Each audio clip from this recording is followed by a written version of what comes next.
Bwana wateja wetu mambo vipi? Tunaojenga na Kiwango House Decoration. Leo tulikuwa kwa mteja wetu maeneo ya Bonyokwa kama unavyoona hapo. Waoneshe mandhari kidogo wateja wetu. Tulikuwa kwa mteja wetu tukitoa huduma ya decoration ya fix. Decoration ya fix kama unavyoona tumeanza kupiga material nje ya nyumba na kazi ya skimming kama unavyoona wall skimming pamoja na mikanda na gypsum design.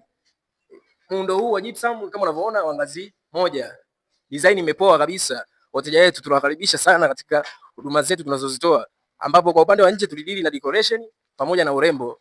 Tulidili decoration na urembo wa kutumia simenti na mchanga. Huu hapo kama unavyoona nguzo hii hapo.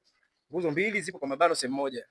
Na kwa upande wa vibaraza tulidesign upande wa vibaraza tulidesign eneo ambalo mteja wetu atakaa apige picha, yani sehemu ambayo itadesigniwa hata tofauti. Kwa maana tumepiga masking tape ya inchi moja na ya inchi mbili kama unavyoona hapo. Umeona mabosi zetu, karibuni sana kwa huduma zetu. Tunapatikana Dar es Salaam, mikoani tunafika kwa muda mwafaka. Ni Kiwango House.